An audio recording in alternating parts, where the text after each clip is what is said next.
Good evening, everybody. Sorry, we had some technical difficulties at my desk here. My name is Mayor Liggett, Chair of this council workshop, and tonight's workshop is regarding the Parks Master Plan and is expected to be approximately 2 hours long.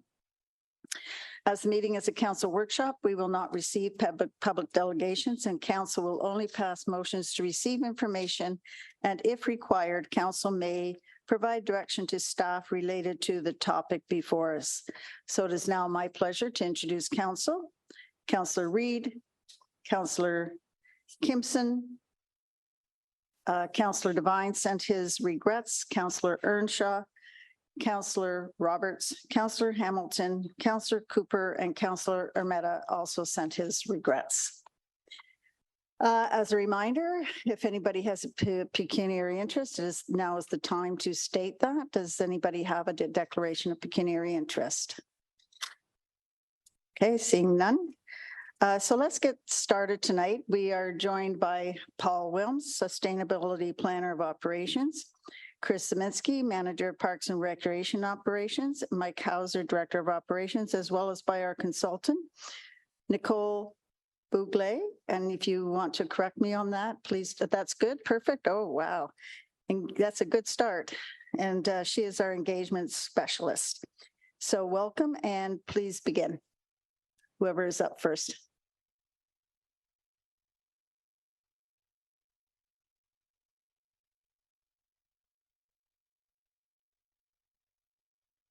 Thank you, Mayor, for the introduction. I'm Nicole Bouglé, and I'm a planner and engagement specialist from Dillon Consulting, and we've been engaged by the city to help them develop their Parks Master Plan. I'm going to be walking through the first part of our presentation, and then I'll be passing it over to Mike to talk about the levels of service. So we'll just go to the next slide to look at the agenda. So I'll be giving the introduction to the Parks Master Plan and talk about the consultation results from the engagement that we've had so far. We'll also then hand it over to Mike. He'll talk about the levels of service, which is the foundation for the Parks Master Plan. And then we'll get into the questions and discussion. And so we'll go to the next slide. So an introduction to the Parks Master Plan. Tonight, I'll be going over what the 30-year Parks Master Plan is trying to achieve, as well as the timeline and the engagement, example park types, and what we've heard so far. So the city strategic goals and objectives are really key to the foundation of the Parks Master Plan. And we'll just go to the next slide. It has the strategic goals and objectives on it. So the three goals that we're prioritizing for this plan are people. So this relates to fostering a community with heart where everyone belongs and is cared for, prosperity, building a vibrant and resilient city where current and future generations will live well, and place, embracing and celebrating our city's unique character while enhancing the spaces where people connect. Perfect. So that slide shows the overview of the strategic goals and objectives that I just highlighted. And we'll go to the next slide that has an overview of the Parks Master Plan process. So like I mentioned, the Cambridge Strategic Master Plan is a really key document that will guide the Parks Master Plan, along with mapping and analysis and public and stakeholder engagement.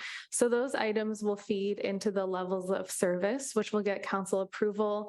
The level of service then informs the Parks Master Plan, which is the guiding document that looks at the operations and maintenance, the individual park improvements, and the consultation and design process for developing and acquiring park space.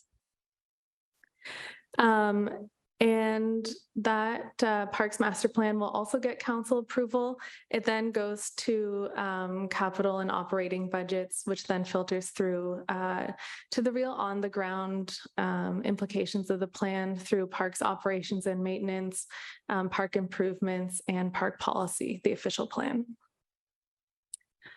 So there are three phases that make up the Parks Master Plan process. The first phase is a background analysis of the existing conditions. So this helps us understand the levels of service and what is currently on the ground for parks in Cambridge. This helps us to understand what's working well and what can be improved. In the second phase, we dive deeper into the parks policies and guidelines regarding levels of service. And this is where we make suggestions on what could change and what could be improved. And we'll also present the different options to gather feedback from key interested and affected parties and members of the public. So you can see in the final phase, phase 3, this is where we'll present the draft Parks Master Plan and go to council for final decision. And you can see on this slide that there are important touch points with the community and stakeholders throughout all phases of the project.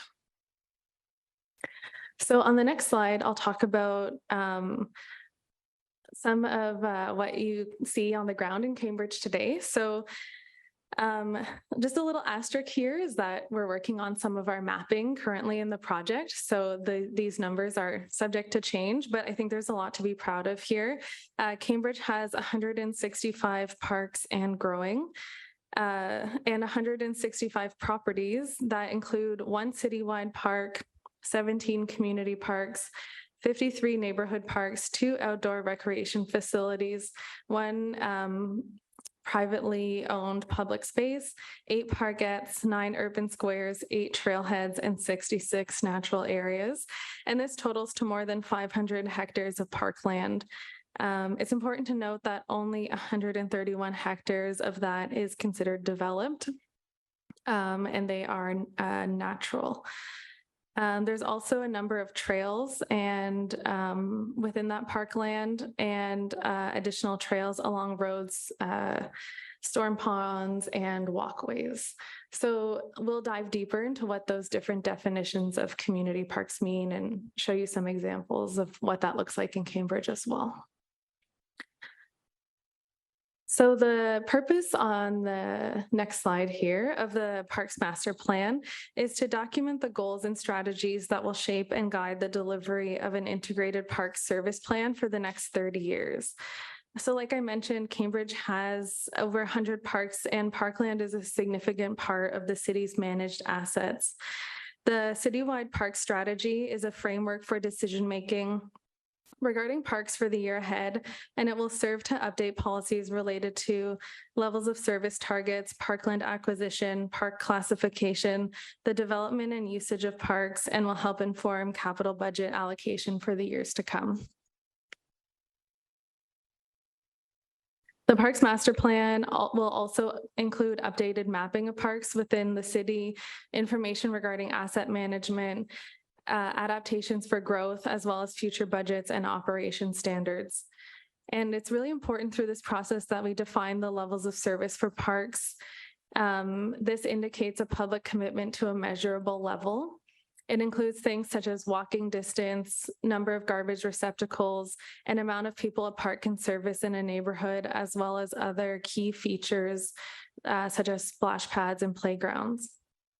And because of this, community feedback is really important in developing the Parks Master Plan so that we can guide what parks in Cambridge looks like for the next 30 years, but within a time frame that will be updated as needed.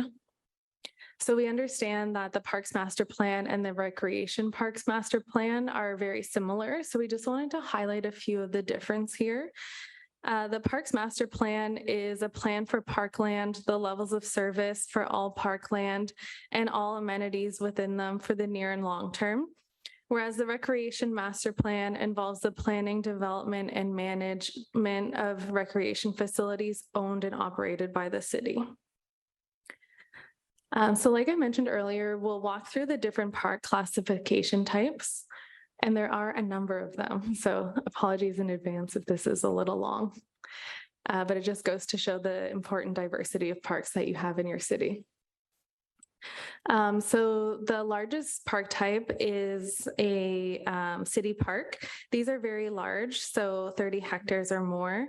It includes open space areas that may draw users from all over the city, including tourists from outside the city, and includes multiple and unique amenities. And like you can see on the screen there, we would consider Riverside Park an example of that. Moving to the next slide, we have community parks. These are about 20 to 30 hectares. They're open space and serve diverse recreational needs of a neighborhood or the entire city. These can accommodate both vehicular and pedestrian access and facilities that are intended to provide both informal and organized recreational opportunities. So as you can see, we have Soper Park, Forbes Park, and Dixon Park as example community parks. So slightly smaller than that, we have neighborhood parks, which are open spaces that provide passive recreational opportunities are intended to be located within a neighborhood and generally have low or limited vehicular access. Generally, because of their size, they're not suited to organized sports, although they may contain some sports amenities. So we have Birkinshaw Park, Mill Pond Park, and Civic Legion Park there. Going down further, we have urban parks, which are open space destinations in urbanized core. These tend to have seating, special event areas, vistas, but they don't often have recreational or sports opportunities and are primarily hard surfaced. So we have Central Park, Millrace Park, and Hessler Village Square as examples there. Similar size, we have parkettes. They differ here as they tend to be more vegetated, but they're also on the small scale, so not hosting any recreational opportunities there. So in Cambridge, we have Gore Park and Central Park. We also include trailheads in this categorization or as a park classification. These are open spaces that lead into trails throughout the city, and they might include parking and seating as well. So we have Apple Drive Trailhead and Bob McMillan Trailhead there. And then we have outdoor recreation facilities. So these are limited access premium outdoor recreational facilities with little or no other neighborhood type of park amenities and are usually dedicated to a specific sports or recreation interest. So as an example, there's the Water Park, the Waterworks Park and Fountain Street Soccer Complex. We also have privately owned public spaces. These are urban spaces on privately owned lands that are used for an urban square type of programming, and they operate through programming agreements with the city and are generally located within dense development settings and are maintained by the private entity. So these can often be found on top of building structures, such as underground parking garages, and are accessible to the public. But like I said, they are owned by the private entity and managed through an agreement with the city. So in Cambridge, there's the Gaslight District POPs. And as an example, we have the Ketchison Strata Park in Richmond, BC. Our final park classification category we have here is natural areas. So this includes wetlands, woodlands, and natural corridors. And these can often be found along streams and rivers. And they're open spaces that are primarily natural areas, except for limited developments such as trails. So a few examples there, Portuguese Swamp, Linear Park, and Mill Run Trail. So I'm going to give a really high-level overview of the consultation results that we've received so far. I'm happy to answer any questions that you might have about this as well. Like I said, it's a really high level.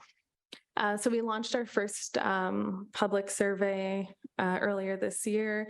We had 600 results, over 600 results, and 40 people in attendance at our first open house. We also had a sports and rec interest group meeting with about 17 stakeholders in attendance for that. So overall, the key themes that we've heard through the consultation so far is that people want to see an increased variety of amenities throughout their parks in Cambridge. They'd like to see current amenities brought into use or improved and updated, such as newer equipment. They'd like to see improvement how parks are maintained as well.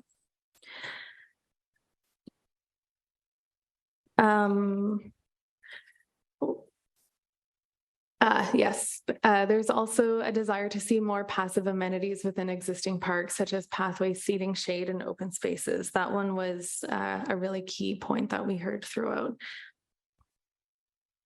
In terms of parks improvements that people want to see, we heard that more parks throughout the city of Cambridge would be useful for people in terms of access, more natural areas overall, more park washrooms, and access to shaded areas. On the next slide here, we asked people to let us know how often they visit the different types of parks in Cambridge. So we provided them with a summary of the different park types that I just went through. So overall, we heard that people visit major parks 1 to 3 times a year. And community parks, that should say 1 to 3 times a month. My apologies, there's a mistake there. Neighborhood parks are more heavily used. Those are used on a weekly basis, and people tend to visit the Grand River Conservation Authority parks 1 to 3 times a year as well. We also asked participants to rank the most important items that you can see on the screen here. So asking them to identify some priorities that they would like to see considered in the park master plan. So the number 1 most important item was passive amenities, trails and pathways coming in as second, and active amenities. You can also see that community events and gardening, athletic training, and opportunities for casual unstructured sports and rec were also really important. We also asked people to identify their overall level of satisfaction with parks in Cambridge. We heard that generally people are somewhat satisfied with the opportunities for events and gathering, opportunities for that more casual, unstructured gatherings in parks, again, the athletic training and competition, bookable sports fields, and sports courts. In terms of what's working really well and what people are the most satisfied with, we heard that there's a lot of love and appreciation for the trails and pathways, natural areas within parks, and linear parks are really important. We asked people to identify what improvements they would like to see in parks. So shaded areas, nature trails, washroom, and seating got the most support in terms of improvement. We asked about Wi-Fi in parks, and people were pretty torn about that. And then there was a little bit of uncertainty around sports like cricket, baseball diamonds, and multi-use fields. So just something to consider a little further building those things. I don't think it's that they don't want to see those, but there's just a little bit of uncertainty around those items. So in terms of thinking to the next steps for the Parks Master Plan and planning for the future, because the plan is a 30-year time frame. So we, through this process, look at the trends in parks planning and what some of the issues that might be coming up in the future are that we can plan for.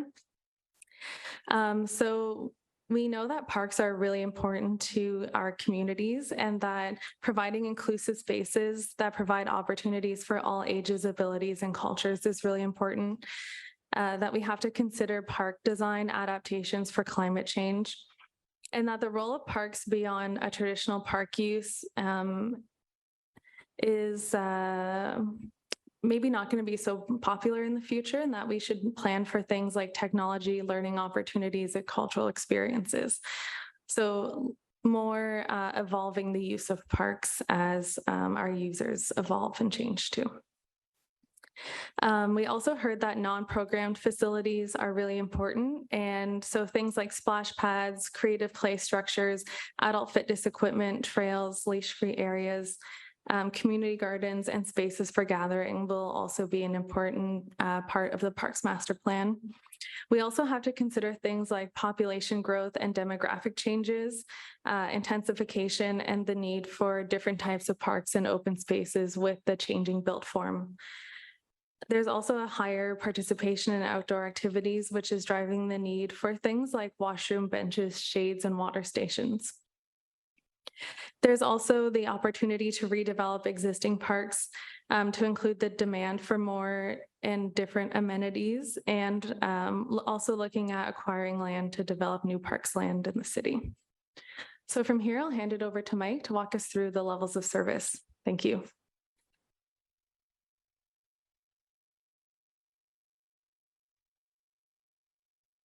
Good evening.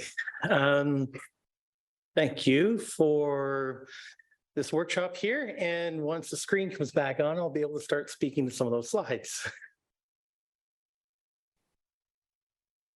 There we go. Thank you. So I'm here to speak about levels of service. Levels of service is a challenge to speak to. There are no industry standards at this point in time for the parks levels of service. However, it's also part of our requirements in the regulations for the asset management side of things that we need to develop distinct levels of services adopted by council for all of our infrastructure assets. And parks and our green spaces certainly are part of those important infrastructure assets that we have. Today, I'm going to talk a little bit about those levels of service, how to articulate them, how we describe them, and some ideas that we'll be presenting, just food for thought as we go into the next stage. But it really helps, I think, frame the conversation when we talk about what you'd like to see in parks, what opportunities there are, and some of the gaps, and how do we articulate that. So next slide, please.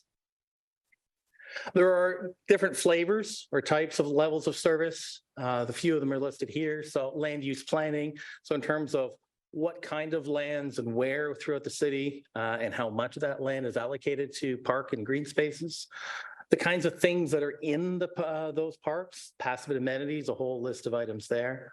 The other things like furniture, so some of the inanimate items that people use to support their time that they spend in the parks. The active amenities, the things that people use to recreate within the parks. And then, of course, the organized sports facilities equally important as well, that also take a lot of space as well in other pieces. So they're all important aspects and they all happen in our parks. The trick is to figure out what do we want to see in our parks going into the future? Where are those gaps and where are the opportunities? And how do we try to meet as many of those as we can? Next slide, please. So in terms of levels of service, I'll talk a little bit about the theory first. So there's a community level of service. So that's a subjective description of what the public would like to see. It's usually a overarching kind of statement that sets the tone for what that level of service means. Often that's paired up with a technical level of service, which are actually numerical that allows us to measure it, to gauge how close our level of service matches and aligns with that community or that descriptive benefit. When we talk about levels of service, we're trying to present to you going forward 4 different options. One is the current level of service. We try to articulate both in descriptive and numerical ways what we currently provide in our park systems. A lower level of service that might be reasonable, that has potential for savings in costs and resources. A higher level of service, which may be already known or articulated through these public input sessions and your feedback. And then a premium level of service. So those interested parties that are really passionate about some of those things, they may be looking for premium level of service. And in some cases, those are viable options if in the right context and with the right level of funding or perhaps outside help to fund some of these services. Our intent here is to develop meaningful and measurable performance indicators that we can articulate and all understand. So an example here is 90% of our households are within 800 meters of a neighborhood park. So that's the flavor of a kind of a level of service that we try to articulate. Next slide, please. So when we look at these levels of service and we develop these options, we're looking at what is feasible in terms of cost and resources from where we are today and going up a step or down a step. Do we have the information to actually measure it? There are lots of opportunities perhaps that you cannot articulate or we cannot measure. And if we can't measure it, there's very difficult to deliver if something that you cannot measure. So we do take that into consideration. What are the options we've heard? And we also do some comparators to other municipalities who may have same or similar levels of service that they're working on as well. So we'll try to present all of these before you as we move forward in these levels of service conversations. Next slide, please. So this is one of the key level of service factors. It's a planning level level of service, and I've already mentioned it here. We take a look at all the parks we have in the city, and we look at how far away is every residence to that park, and how close we meet a particular level of service. So in this case, the preliminary analysis that we have, which is preliminary, as we heard earlier, we're still going through some adjustments to our parkland inventory. 91% of the city currently is within 800 meters or 10 minutes of a neighborhood park or a developed piece of park. Also, at the same time, 46% of our residents are within 5 minutes. So that's pretty good overall. A lower level of service, if we're looking to, if that's reasonable, an option could be go to 1,000 meters or 1 kilometer or a 15-minute walk to a neighborhood, which isn't unreasonable either. There's some comparators here. So Waterloo has between 500 and 800 meters.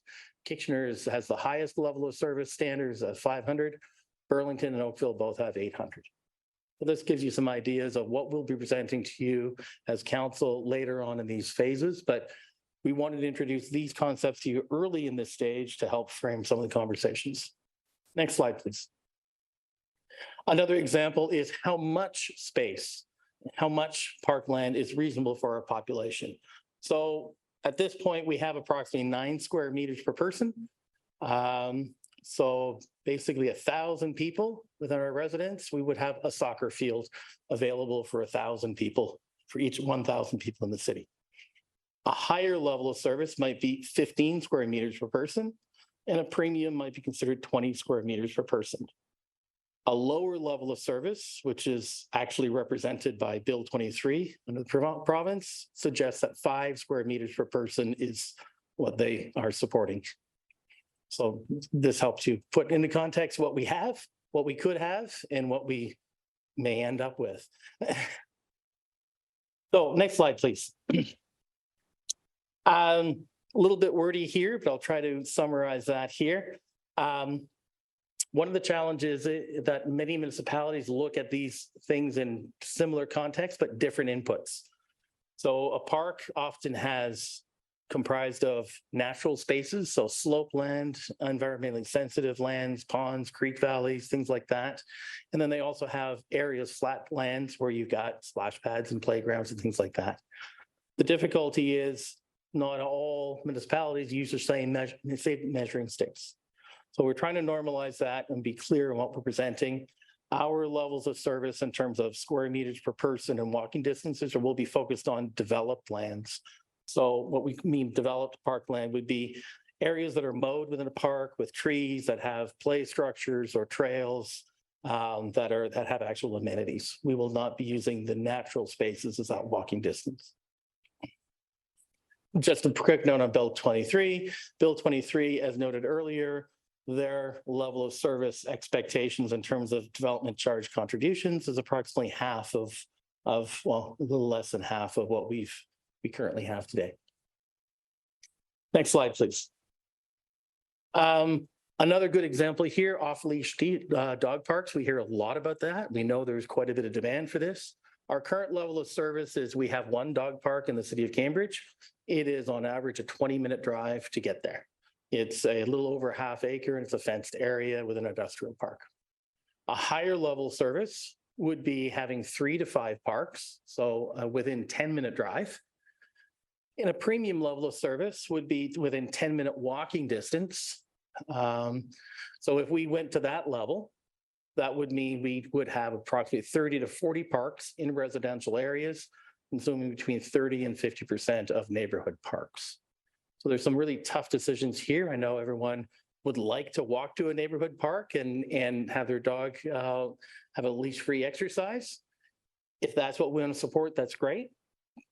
But it does consume space and it does have a lot of cost implications. And what are the alternatives? So there's some balancing here. I'm not sure if this slide has, or the next slide, please. Yes, it does. Here we go. So things we've had some experience with. We have had tried off-leash dog parks in neighborhood areas, and they quickly rose to conflicts with other residents in the neighborhood in terms of noise. They do take quite a bit of land area. So we've typically said they're not suitable within neighborhood parks, but maybe it's time to try it again. Maybe it is. Maybe some neighborhood parks can support it with residents. So it may be certainly an option that we can try and move forward with. All other options are to acquire additional lands for dog parks and so that we can put them in the similar locations we do now in other locations in the city. As a comparator, Waterloo has one and a 20-minute drive, and Kitchener has 4 of them within 15-minute drive. So that's the comparison to our neighbors. I know they're also looking for additional opportunities as well. Next slide, please.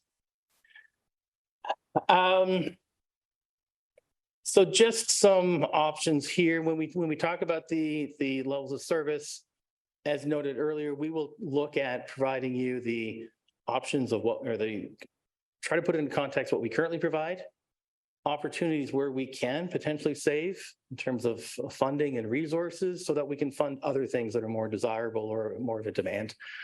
So a couple of examples here, do we reduce our asphalt paths through the parks down to a smaller width from 3 meters to 2 meters?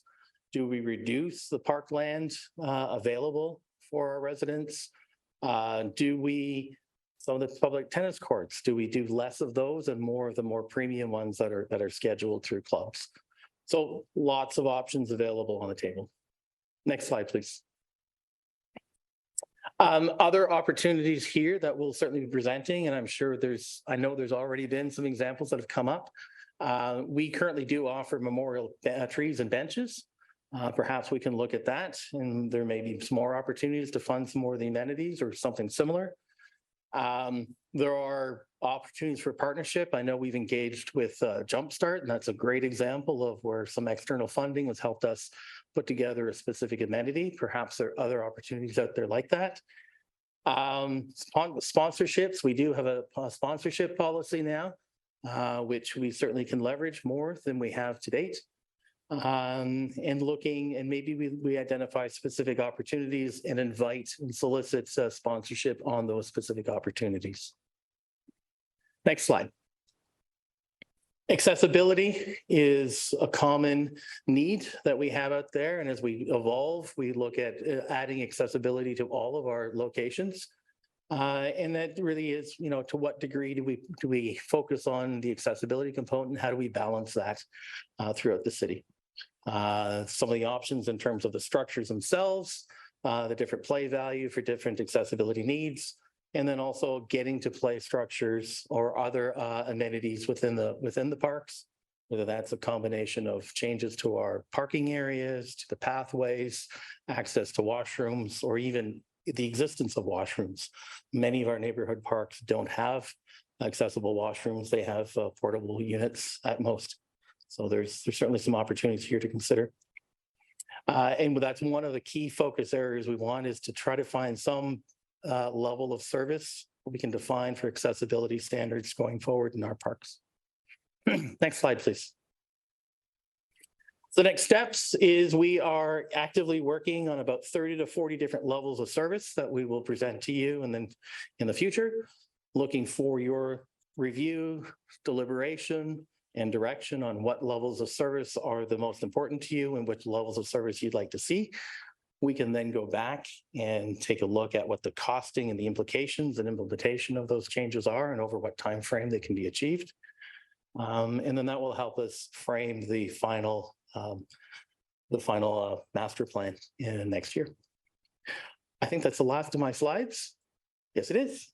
I'd like to introduce Chris, who will lead you through the conversation and discussions. Thank you.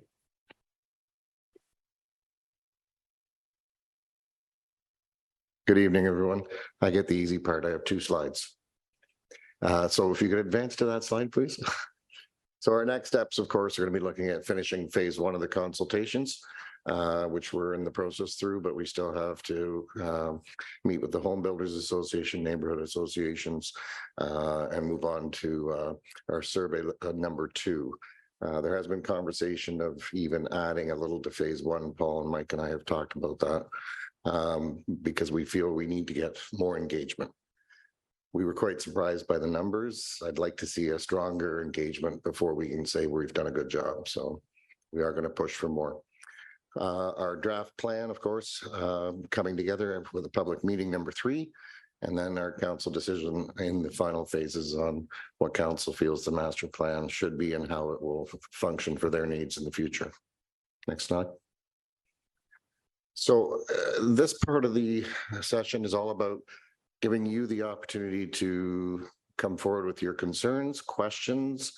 We've put forward a few guiding statements or questions for you, and we can start through and we'll be documenting for our needs to look at what council already is thinking. So right now, we'd love to know what your thoughts are about parks overall. And if there's any specific statements, then through the mayor, bring them forward and we'll get them recorded. And if not, we'll just move on to the next questions. Okay, questions. Thanks, guys. And In general, your general thoughts about our parks. Sherry. Oh, sorry, I didn't realize we were just talking generally right now, but we're going to get into more specifics after. Is that what you're saying? We can bring those specifics forward right now, but as the first part of it, just in general, your overall thoughts about parks to the community. Yeah, absolutely. Thank you, through you, Mayor Jan. When I wrote to Paul, I said that I thought we have a good amount and variety of parks, but I think with our growing community, as we know, that number is going to have to go up a lot. So I think that we're going to have to be creative and looking for land and getting that early and having it ready for when the development happens so that we're not scrambling and fighting with developers essentially to try and capture some of that land that's available. Very good. Thank you. That's been a longstanding issue for us over the years, and that has been the battle to attain the appropriate amount of land.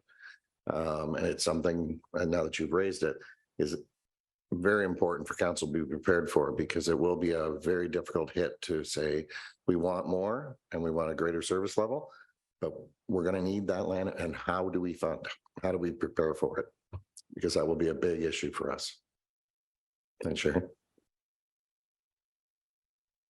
Councillor Earnshaw.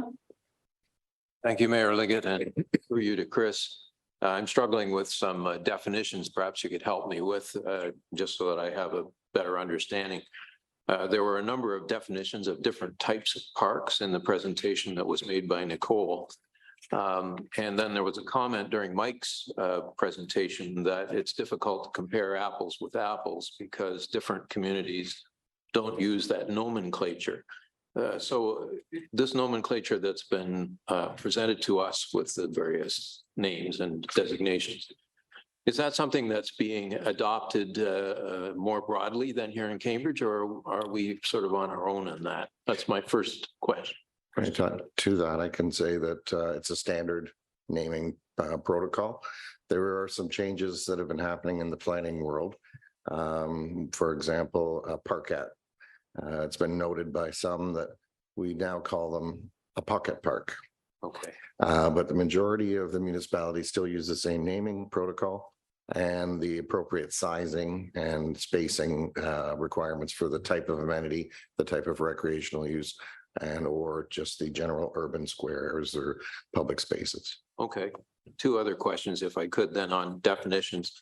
One of the names I did not see in the definition section, but which appears a couple of times in the report itself, is linear urban park.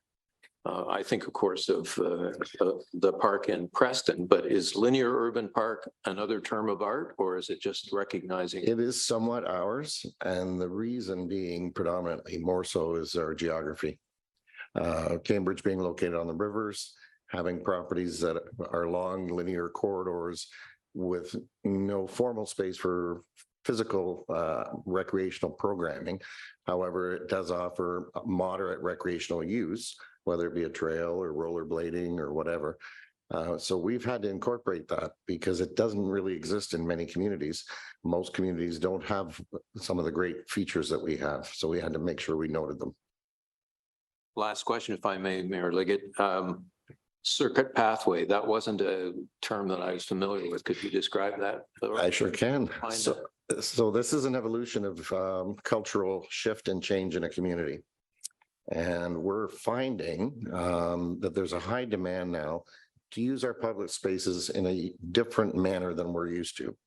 So for example, a landscape architect will review a property and say, I've got an exit point to this neighborhood here, one over to here, a playground, excuse me, and they will draw it out in such a way that to them it made sense.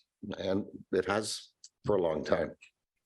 But now we're with the influx of new immigration into the area and the cultural changes that we're seeing, there's an interest in using the spaces for continuous daytime walking and social gathering. And the spaces that we have, so if you can, I'll give you an example, I will choose Whitmer Park.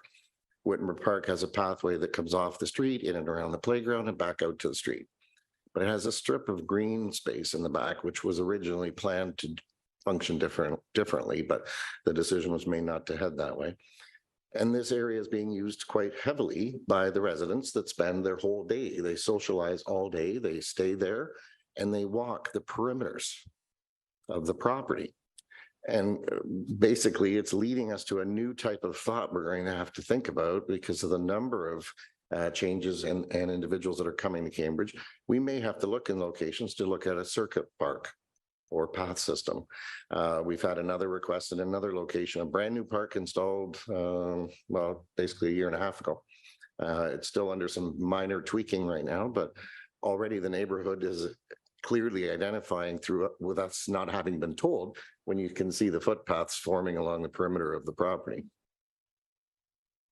Thank you. You're welcome. Any other general questions? I've got other questions Oh, perfect. lined up. But I'm just going to give a few rules here tonight because there's been comments by councillors in the last few days about everybody getting a turn around the table. So we're going to go one by one with questions, and you can have a follow-up if it pertains to your original question, and then I'll go on to the next one, but then you can still come back, put your names back in, but just so everybody has a fair chance at asking questions. So Councillor Hamilton. Thank you, Mayor Liggett, and through you. And thank you very much, Chris, for your presentation, and Mike and Nicole as well. I guess I have a comment answering your question, and I have a question for you.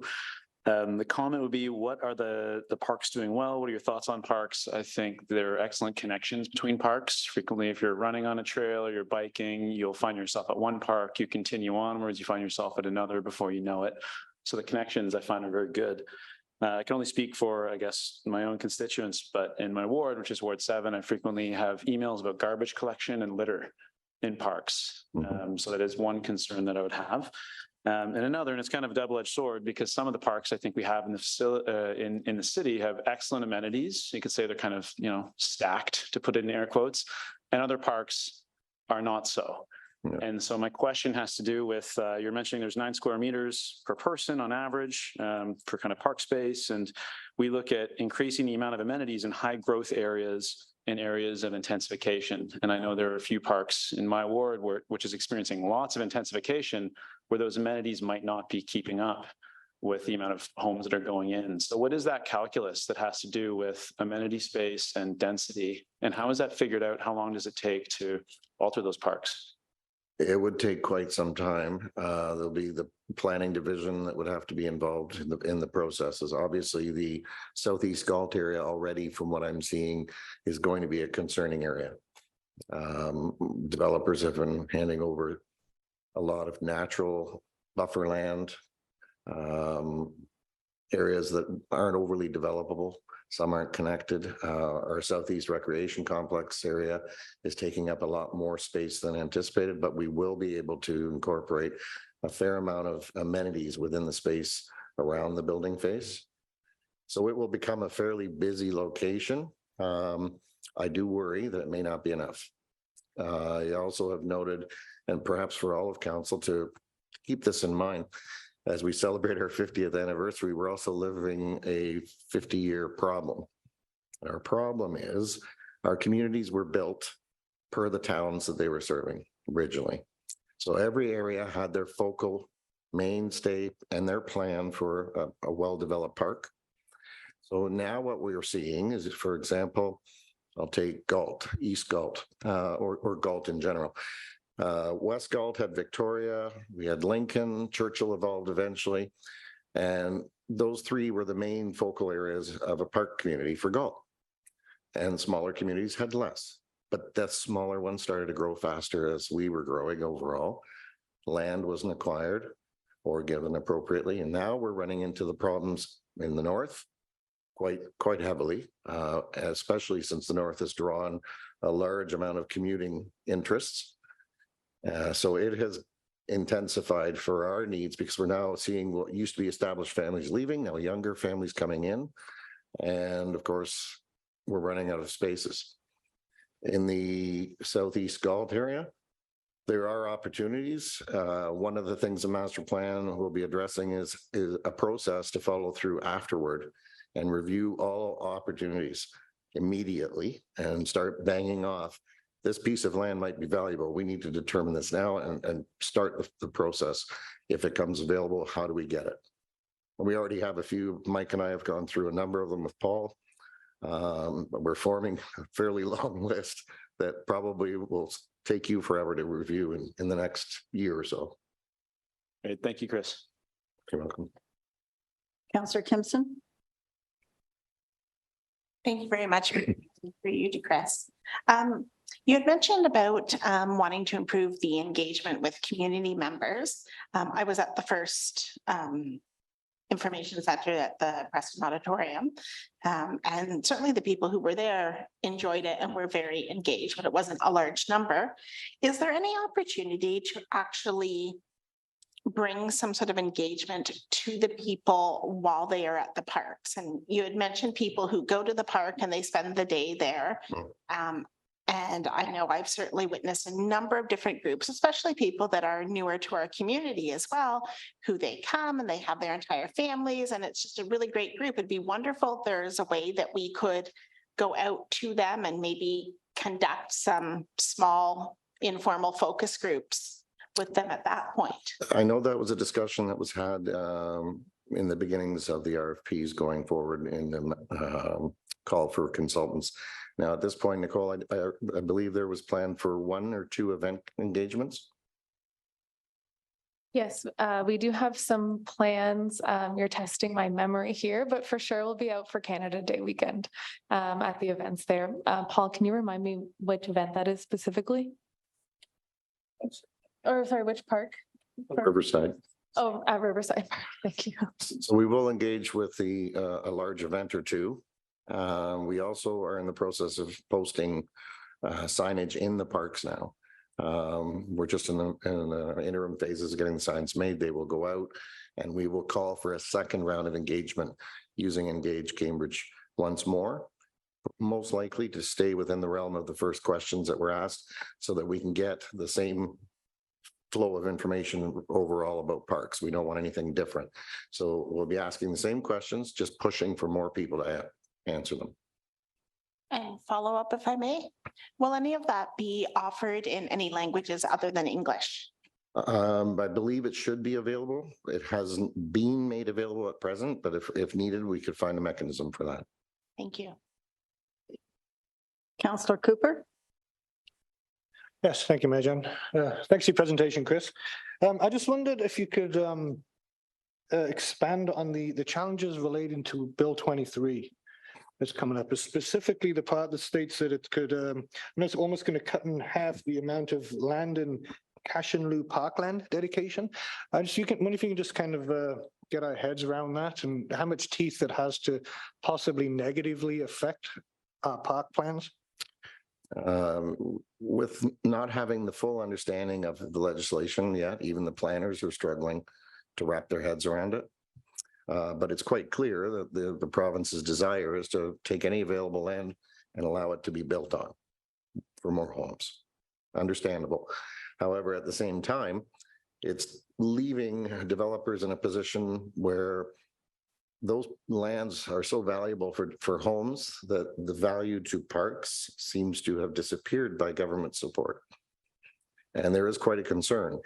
The reality is we could see ourselves receiving, as noted, up to half of what we normally would, and even what we normally receive is a challenge based on the developer, based on the properties. Paul, did you have anything you wanted to add specifically to Bill 23? Yeah, sort of the nutshell story is we are still working through the impacts. But as Chris mentioned, so we've gone from rates, normally a developer would provide 5% or 1 hectare for 300 units, or if it was cash, 1 hectare per 500 units. That's all been cut in half. So now it's 1 hectare for 600 units, 1 hectare for 1,000 units if they're providing cash. Why a difference between cash and land? I don't know. That goes back decades. The other sort of key highlight points, the developer gets to decide. So in the past, and there have been tribunal and Ontario Municipal Board cases around this, the city is always the one who decides where the park goes. That may have implications of, land on the peripheries, which affect our walking distances or that level of service. The final point that I'd point out is with cash, so we have a parkland, the city has a parkland dedication reserve fund, and we save up money and eventually buy that community park or that recreational facility with that money. Same with any reserve fund. The Bill 23 implication causes that to be spent every year, or I believe it's 60% to be spent every year. I don't know how we're supposed to save for a park if we have to spend the money every year. There's some other smaller details within that, but it really makes it a challenge going forward. We have some subdivisions in process. A developer would have a much better return putting that land in anything but parks. Selling it to the city is, probably not high on their list, but for us to, continue with a level of service, or even, to break it down and get away from some of the jargon of level of service, we tried to give examples there of, the city hall parking lot is a 0.5 hectare. So imagine 1,000 people on that. And, we sometimes think, oh, well, 1,000 people will never show up. Well, they did a couple of years ago. What the example was Trinity Bellwoods. I don't know if you remember the mayor, John Tory, going out. Apparently there were 15,000 people in that park that day. They were, as we saw in the news footage, cramped together. Yeah. I went back later. Toronto's got some great neighborhood profiles. There's 15,000 people living within 800 meters of that park. So all the people did come out that day. It is possible. So these levels of service, like 10 square meters per person, it really does translate at the end of the day to an experience in the park. And yes, we'd all love to have massive parks, but even a neighborhood park usually is the size of a soccer field, perhaps 2. That's in danger with Bill 23. So that goes down now to 0.5 hectare instead of 1 hectare. Mike? Councillor Earnshaw. Mike had an additional comment to this, sorry. I'm sorry, Mike. If I may add to that, just briefly, our greatest concern is with intensification. As you have infill and intensification, as you have small properties that now intensify to larger buildings with larger units, there is no land around these properties other than the existing lands we have. The contribution from those developers are now very small in retrospect, and the individuals living in these buildings have no backyard of any kind. And so the 15,000 people that live in that area who may today have backyards to enjoy, the residents of the future living in high density units don't have those backyards. So they will be using these parks.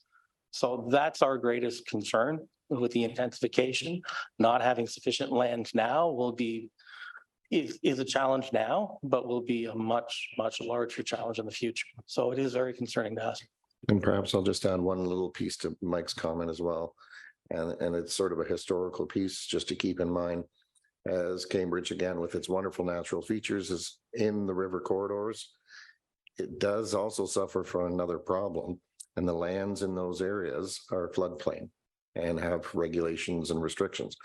So a lot of this last year since COVID, we spend a lot of time having to explain to a resident why they can't have a certain amenity, for example, in a park, when their park is a floodplain. And that's a difficult thing for a lot of people to understand. Okay, thank you very much. Before I go to Councillor Earnshaw, I just want to also say that there's a change in the demographics as well in the community. So as the cultural demographics, they, you know, and the size of families, there's more and more people coming out to the parks because that's what they do. Instead of going on vacation someplace, they use our parks in large numbers. Councillor Earnshaw? Thank you, Mayor Liggett, and through you to Chris. One of the questions that you asked us to address in preparing for the meeting tonight is what are the most significant issues the Parks Master Plan should address? I think we've just been talking about a lot of them. But what came to my mind was something that you said earlier today in answer to my question about circuit pathways and what Mayor Liggett said just now about differing uses of parks with different demographic and diversity coming to the city. And I thought back to the discussion we had about the amenities in Soper Park.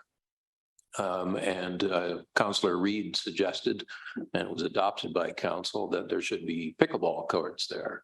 Well, 10 years ago, I don't think anybody even knew there was pickleball. Perhaps 10 years ago, there weren't circuit pathways either. So what I'm getting at is, how do you make a 30-year Parks Master Plan which is adaptable to changing needs and let's call it environment. I think, for example, Soper Park again, where as a result of the council's direction, when the pool was removed and there was a public request for consideration of a replacement pool, the direction from council was to create the splash pad in such a way that if a pool could go there in the future, it would be capable of being put in without a huge retrofit. So that's kind of what I'm getting at. It seems to me to be a big challenge when you're planning for 30 years. It will be a huge challenge. The base level intent, of course, is to have the information that we have today and to apply it in the longer term. However, the plan will be open for review every 5 years if needed. It can be done sooner. And one thing that no community has ever dealt with before has been massive change in park use.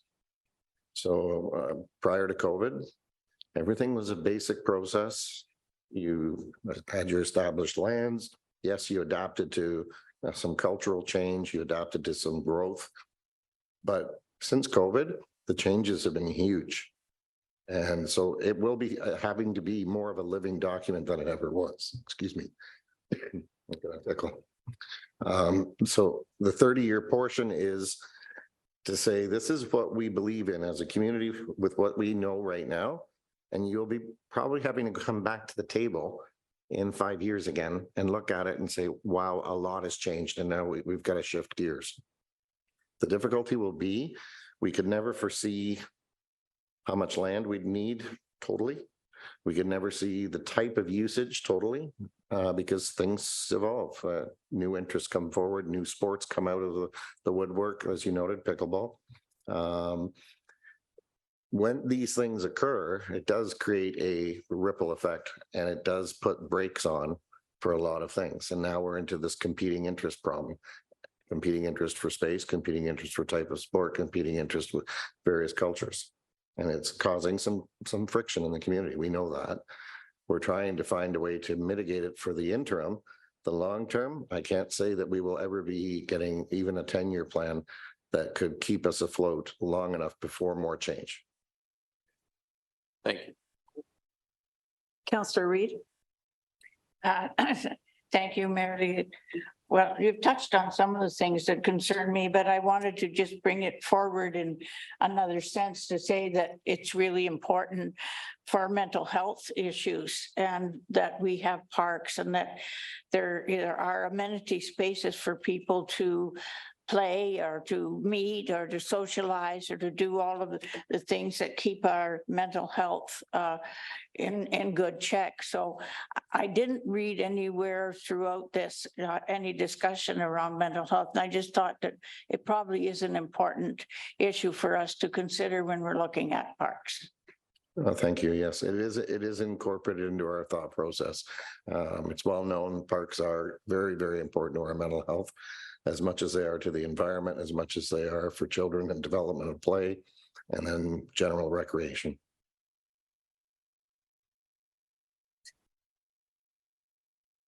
Councillor Hamilton? Mayor Liggett, and through you.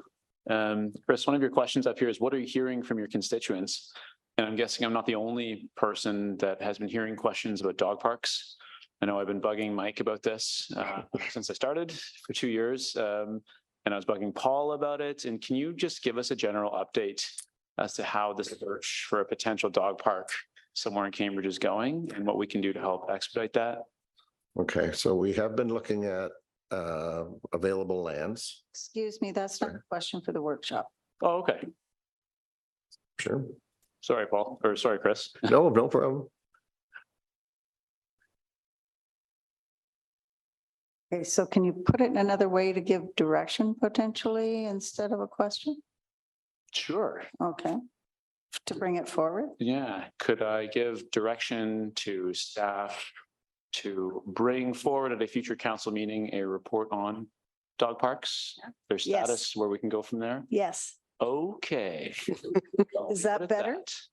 I'm fine with that, if everyone else is. Okay, Very good. there's the direction. Councillor Roberts.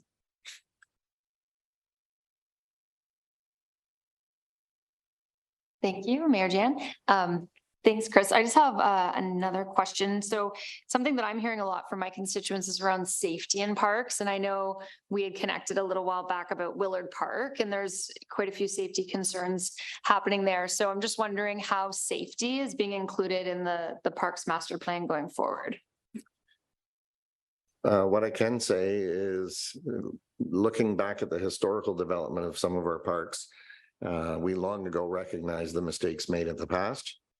Good friend Paul here has been a longstanding supporter of the open front-facing park, not tucked in behind residential homes with one walkway leading in and one walkway leading out. That has been a battle because developers generally will look for a land that they feel they just can't use. And of course, they then try to provide that. And we have been pushing back on developers in the last number of years that all our properties should have better facing frontages and not be tucked in. Those that are, obviously, we over the years have been opening them up to better sight lines. Our sight lines, plant materials have been removed, SEPTA has been taken into account. But it's still limiting. And even our best attempts, the riverbank, for example, where we knew in due time we could see problems as more usage would happen in the evenings. We upgraded the lighting, but we took it to a higher level. We took it to a level that invites you to be there and see everything and feel safe, but it doesn't make you want to stay for a long, long time because we were having people that were out in the riverbank areas prolonged hours of the night. So one of our key goals has been to appropriately start lighting. We've just gone through, I think, the last of our existing lighting structures that were high pressure sodium and brought them up to a nice bright LED. We've put forward projects to add lighting in our next levels of parks, particularly the one area I was focused in was Churchill. Willard has better lighting, but now it's where council sits in terms of cameras. That'll be the next phase because even the safest areas in the community that are visible with no obstructions, bright lighting, and still not be that secure. Depends. And we've gone through cycles. We do know, as many know, I've been around here for a long time. And I've watched parks cycle through generational changes by the neighborhood. So one neighborhood might see this park a problem for 10 years, and then all of a sudden it changes. And that's one that we're actually improved. We had a lot of trouble in the, I guess it would be the early 90s at Willard Park. So part of what we propose is that these parks be very, very open and visible, and then we'll have to follow through with problem areas as they come forward. Councillor Earnshaw? Oh, sorry.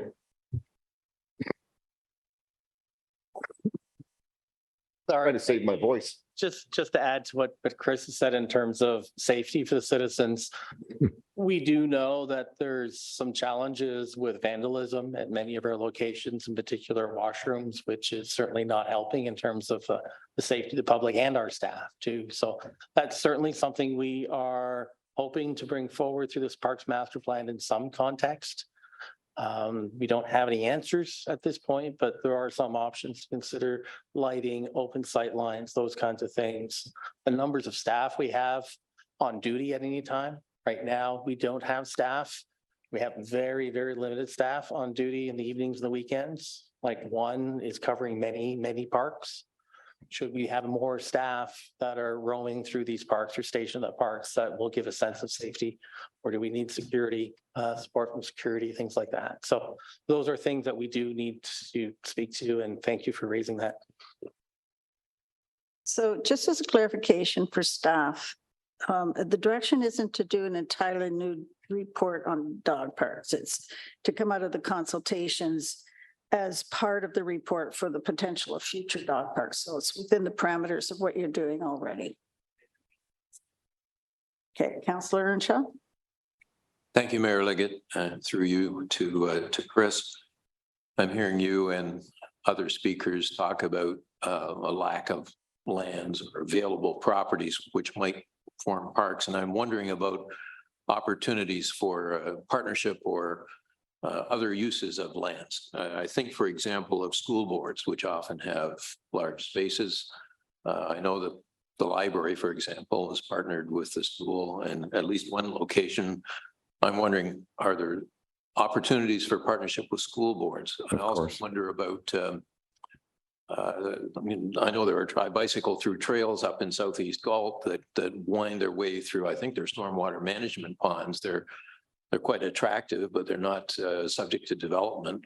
Are they potential parklands? Are there opportunities like this to innovatively think about using lands that might not otherwise have been considered to be parklands? Well, definitely. We do have a policy of working with the school boards and developing shared property spaces. They come with other unique challenges. And if I may say it this way, stranger danger, for example, is a pretty big issue at a school. And I was on a tour in Toronto looking at a park in an urban setting with a school in the middle of the busiest place I'd ever seen. I couldn't believe how well it functioned. But yet I have a few schools in the community that the principals get upset when general public walks onto school property, walking a dog in the middle of the school day, to the point where the delineation of the property has been requested to put a fence up and now no longer allow daytime access onto the property. So there are challenges, and how to get around those is difficult. Particularly as with the schools, it appears the decision on how specific property is handled is not really just board driven, but by the specific principal. And we have a couple where I can't myself step on a school property to go look at a playground that we own right beside it until I've gone through the front doors and spoken to the principal and say, this is why I'm here. So it is challenging. As far as other opportunities, I'm hoping regionally the move is on to start looking at green rooftop spaces, the strata parks. There's a development in Hespeler coming up that is proposing a strata park. We haven't got all the details, but they're looking to save unusable space to make it usable for green space. So the opportunity is there for that as well. Partnering with other entities is another option that still hasn't been pursued on the cultural side. So there, we have in the past used recreational space on a few various ethnic club lands where they had a large plot of land, they had a soccer field, and they weren't using it to its full potential. And we did have a partnership where we went in and we did some minor improvements. They provided certain other amenities and we rented the fields out for our needs. So there are some ways that it can be done. It's just when it comes to that type for recreational programming, it's difficult when suddenly the program shifts and now that green space may not be suited for anything else. And the property owner may not want anything else because they want to use it for soccer as well, let's say. So there are opportunities and options. Many more municipalities are looking to partner with industrial lands, where industries have got large segments of property that they manicure and have gardens in, but they're not really using them. They only needed the extra green space around so they could have the parking at the back. So some are trying to go in that direction. So there is mechanism that we can try. It's just going to take time to get there. I have a question to do with, the levels that were presented us tonight with regards to how satisfied people were. My concern is the people who haven't responded to this, who are totally dissatisfied and don't use the parks, but want to use the parks. I know there's a large number of those who don't feel safe and don't feel safe taking their children there. How are we going to reach them to get them involved in being part of this process and having a say in what goes into the parks? It's a very challenging question. I'm going to ask Nicole for some guidance in any experiences she's had in that process. That is a good question. Can I ask for more clarification on who you mean exactly? Like marginalized folks, like people who don't feel safe in the park, or? No, I mean families. I mean general public. I mean seniors that used to take walks through park would sit on a park bench by the creek to contemplate and think about their spouse who is deceased now, and they would sit and almost converse with that person. They don't feel safe anymore doing that. I see. People who don't feel safe taking their kids to the playgrounds anymore. People who don't feel safe taking their adolescents to ride their bikes through our parks anymore, use our trails. I mean the general overall public, not the marginalized. Okay, thank you for that clarification, Mayor.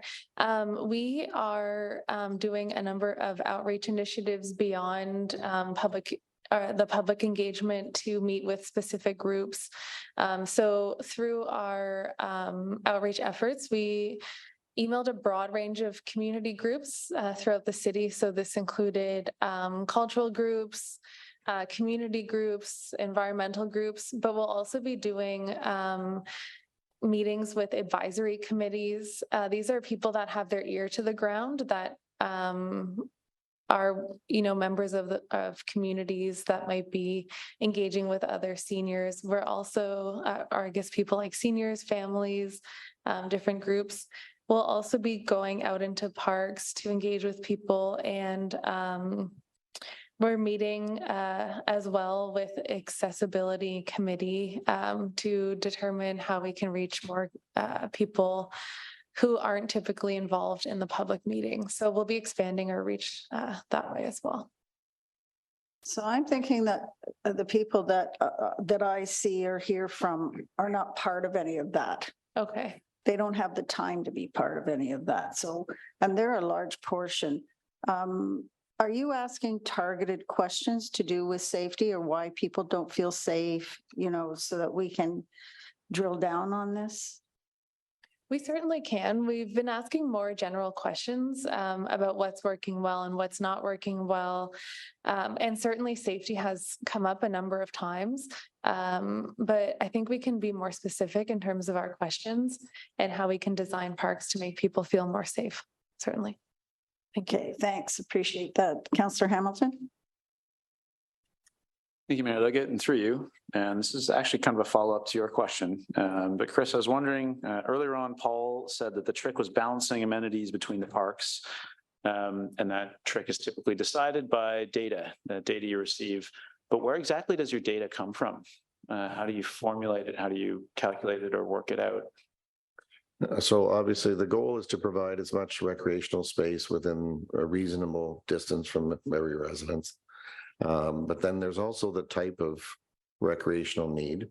The neighborhood park, of course, is the most common amenity that everybody can get to fairly easily and is actually more of a passive style usage, very calming, family oriented, et cetera. One of the difficulties will be how we pick apart our parks and move amenities. So for example, yeah, in the late it was in the 90s, developers were providing land. There was a shortage of recreational spaces. So we would build a park that had a soccer field with a playground and a few other minor amenities like benches or whatever. However, it didn't come with parking. It didn't come with washrooms. It went into a neighborhood where there was very poor on-street parking with narrow lots. And of course, very quickly, the community fights back and says, well, wait a minute, like, how can you use this? But recreationally, we know we need it.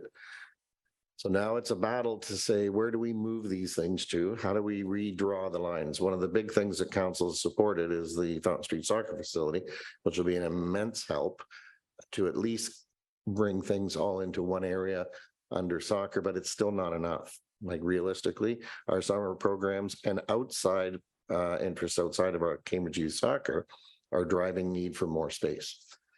So it will be a challenge. It won't be a fix that'll happen tomorrow. One of the key things that I think the community and the council has to be prepared for is resourcing this. So in order to do something like this, you need a parkland development person specific to managing and planning parks. We don't have that. We have a landscape architect that assists. We have staff who review, but we need to look at, if you're going to look ahead and you want to really plan these spaces, you are going to have to resource to do it. Because under our current structure, it'll be a very piecemeal effort, which will take even longer than what we're already under. And Mike knows, we hear it from some neighborhoods. I'd love to do this, but why can't I have this here? Because that's there and no one's using it. The only reason they're not using it is the programming changed temporarily. So it becomes very awkward. I don't know if that answers your question fully.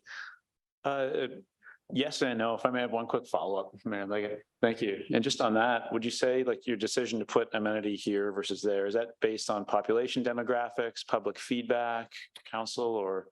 It'll be a mixture of need. It'll be a mixture of space availability. It'll be a mixture of dollar and funding ability to convert. Some of the properties that are restrictive. I have an individual that reached out last week with a number of amenity interests for a park, and it was very difficult to tell them that park is the land on top of Cambridge's biggest gas feed going through the west end of Galt and out to other communities. I can't build on it. So these are the types of difficulties where we have to pick apart and go through. And that's not something you can do as just an aside from what you do. That's a very full-time job. Thank you. You're welcome. I would say based on what you've said to us, you're retiring at the worst possible time for us around this horseshoe. You know that, right? I'm not trying to ditch you in any way. In all reality, I'd love to stick it out. Yeah, we really need you right now. Paul has another comment to add to that. Sorry, you're not going to tell me you're retiring, are you, Paul? You are. I know you are. Interestingly enough, Chris and I both put our days up on our little board the other day. I won't say how many days I have left though. It's a little over 1,000, so I'm here for a while, Mayor. Just to Councillor Hamilton's question through you, Mayor, I think he asked what data drives some of the analysis and so on. Am I correct in that? So we are undertaking a pretty comprehensive mapping review. I can't remember anything like this in the last 15 years, or I don't think it was done for the last master plan. That was 2002 to 2022. So the mapping is step one. Like and you saw some of the numbers there, we finally know how many community parks, how many neighborhood parks, natural areas, and these interesting tidbits come out, right? Like, what is it? 4/5 of our parks are actually natural. Or natural areas. And I'd say another sort of initiative we've undertaken is land use mapping within those parks. So broken down by surfaces. What do we have for asphalt? What do we have for grass? What grass do we cut? What grass do we let grow long? Yardstick. So yardstick is a way of comparing. Municipalities all have subscriptions to this. We will this year start putting our data into this. And it just makes things richer and richer. The more people push their data in, then we can compare against municipalities. Sometimes it's a good thing. Sometimes it's apples and oranges. And sometimes you just have to take the context into account. Oakville, 26 tennis courts, 1 cricket pitch. Brampton, 26 cricket pitches, 1 tennis court. Those are the type of things that come out of yardstick. So yes, you use that to determine, okay, well, we should have, I don't know, 26 tennis courts or 26 cricket pitches. But then you go to the groups themselves. That's the other data source. What do the tennis clubs need? What do the cricket people need? They're coming to us already, as Chris mentioned, with their needs. Some of them come with very sophisticated needs assessments or needs analysis. Partners like Tennis Canada in the case of the tennis folks. Park people is another source of data. They have a great survey up right now. Speaking to some of the mayor's points about safety, there's a whole section that drills down on safety subjects. The official plan is another place where, you know, a lot of data comes out of that exercise. So that what you heard about population, that's what we use, population forecast. And then from there, things like square meters per person times population. Where are the high growth areas? Okay. But a developer makes their money going to the places nobody's looking and they go, can we do an official plan change for this? So all of that's a real challenge. And Mike mentioned the intensification piece too. You know, when you get the population of St. Jacobs plunked down on a hectare, how do you provide the parks for the population of St. Jacobs? 2,000 people. So that's all that data. We have that for the, I would say for the first time. It's not all driven by data. We obviously the consultation, we're really loading up the front of this with asking people and collecting that data firsthand. There are limitations. I would love to go into 100 parks and be the roving Rick Mercer with a, I think it was Councillor Kimpson, you know, and ask people and do the little focus groups like that. It's, we can do some things with our budget. Some things we'll have to do like with signs or that sort of thing, but data is a big part of it. This is a big data exercise. So thank you. So you're basically saying we should task Councillor Kimpson with going into the parks with microphone and doing those. Brand new career. Yeah, she'd do it well, quite well, wouldn't she? Okay, you're being tasked as of now. Okay, Councillor Reid. Thank you, Mayor Liggett. This is, I guess, for Nicole. And you mentioned that there was uncertainty mentioned by many people around parks and having baseball diamonds and larger things like that and cricket courts and that. And I wondered what was causing the uncertainty? I think what we saw through the results of the survey, and I'll just frame this response in that a survey is just a small representation of the community. We did get a large number of responses, but that doesn't mean that we've captured the full sentiment of the community. So a lot of the participants who took our survey were really interested in unstructured, unprogrammed park activities. So things like walking, hiking, playgrounds, splash pads. Whereas the things that you saw people had clicked unsure are a lot of organized sports. So the baseball, the cricket, that type of thing.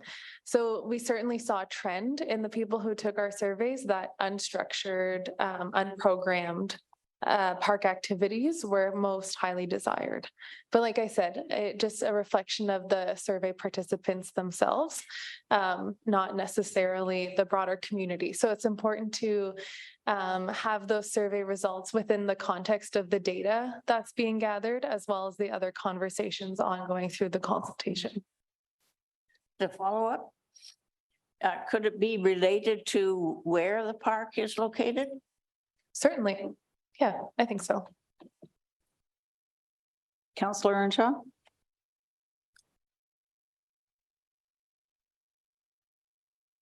Thank you, Mayor Liggett, and through you to Chris.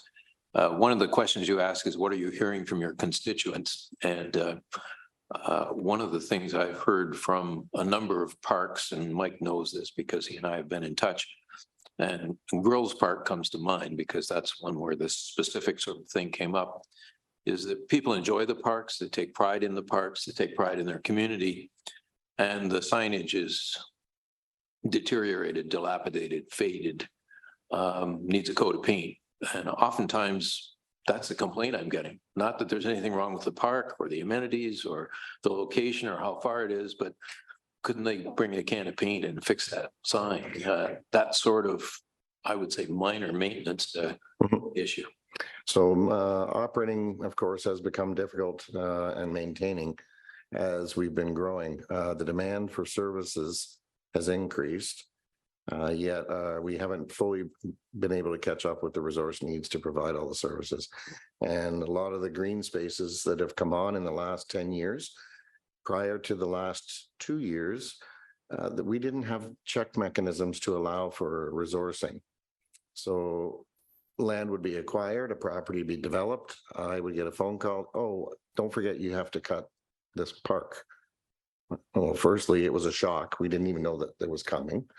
Secondly, no funds were identified other than potentially maybe a small operating impact of, maybe 1% to the small budget that already existed there.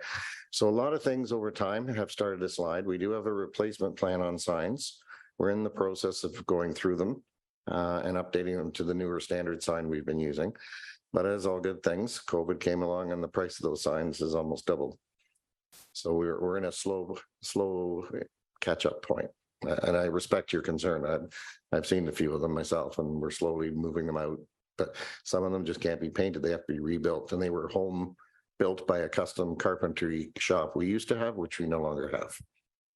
So I'd have to outsource and get them built probably for near the cost of what I'm paying for the newer ones from a modern facility. No problem. Which one? Girls Park was one. Yes, actually, it's on the replacement plan. It should be in, I think, early July. Thanks. So just to follow up, every year budget, I remind everybody around the horseshoe that every time we do a capital project, that's going to need operating costs in the future every year after that.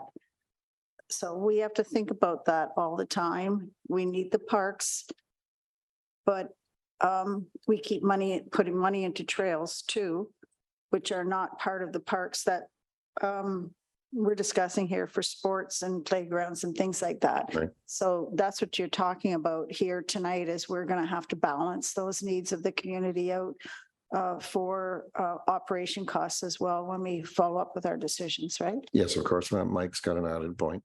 Sure. Perhaps if I can just comment on your comment, Mayor Liggett, if that's okay. So yes, for all the capital projects, there's an operating impact that's now a formal part of our process. What we do not have at this point in time is a process when we accept developments. So when we accept new subdivisions, there's no mechanism to increase operating costs associated with the new developments.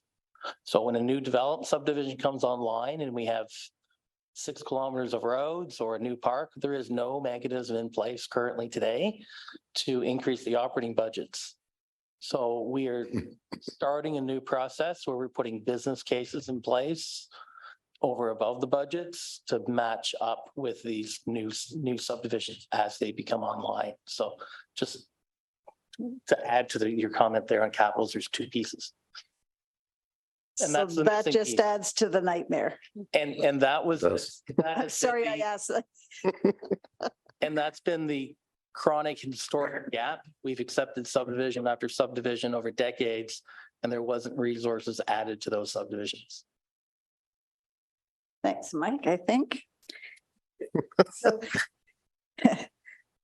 so I have a question with regards to the report and what's going to be reported out to us. Are we going to get something that tells us about the groups that are outside of this community, sports groups who are now asking to use our facilities, which is adding to the need?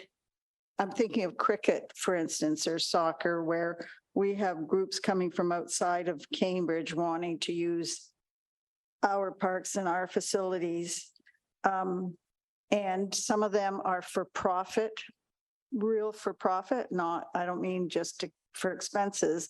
Are we keeping track of that? And is that coming forward in the report? Because I think we should be looking at that, because if we're adding, let's say, extra cricket, and we do need cricket, but if we're adding that need into our list, but it's not really necessarily a need for people within our community, could we be putting it into, I don't know, a soccer field instead of, because I see players on these teams don't even live in this city, some of them. So we are aware, if I may, Your Worship, we are aware of some of those difficulties. One of the key things that we're playing catch up on now is the process of permitting. So we previously had our old cricket pitch that was available for many years that was now being overrun. And we're having to go and say, clean up your interest, give us the dates you're booking, let us know your club interest dates, and then everything else is not booked. That's what we need to know. Once we have that information, any other group of interest, if they come forward, they're going to have to come through with a permitting process. And we just, Rachel, did you want to speak to this?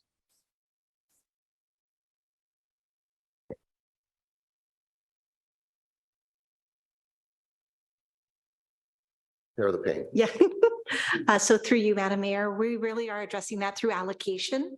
And so exactly what you said, we're tracking and we're through our allocation process. That's how we're making sure that our Cambridge residents are being serviced first. That's a question I'm glad I asked. Not a slight on you over there, Mike. Are there any more questions? Because we're coming to a close here. No? Okay, Okay. thank you. If we- Anything else you wanted to say? Just basically forewarning that this will be a difficult time for parks in the future. And that really council has to be prepared to make some hard decisions out of this plan.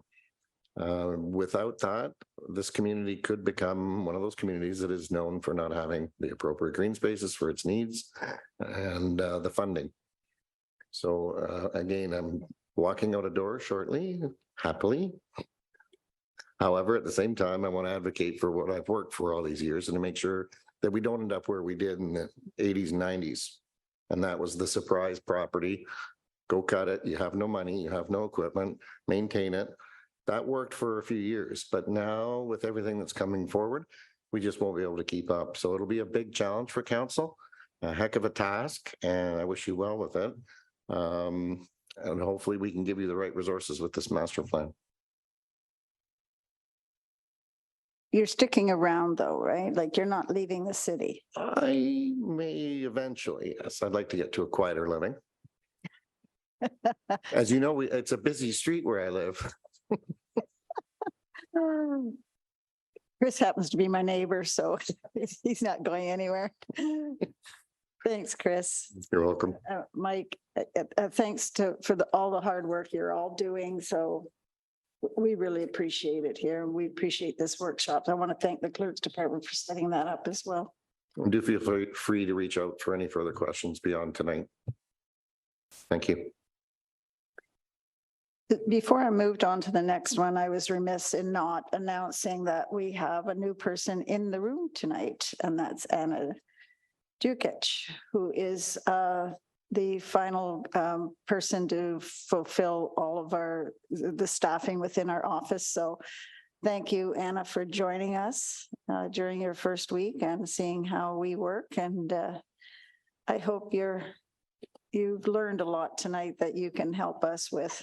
Okay, that's great. Thank you. So now we will move forward. Oh, do we need a motion on this one? Yes, we move forward with the motion to receive correspondence and presentations. Councillor Kimpson, you have that motion.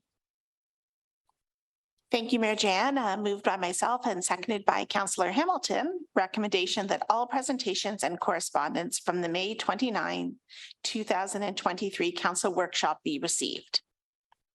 Thank you, Councillor Kimpson.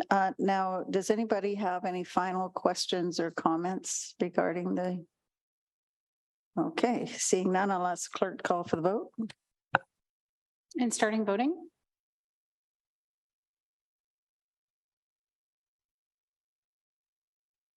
And closing voting. And that carries unanimously. And so now we've reached the end of the agenda and the evening, and Councillor Earnshaw, you have that motion. Could you please read it out? Thank you, Mayor Jan. It's moved by me and seconded by Councillor Cooper that the council meeting does now adjourn at 8:11 p.m. And if the clerk would now call for the vote. And starting voting. And closing voting. And that carries unanimously. Thank you, everyone, for a very productive evening here.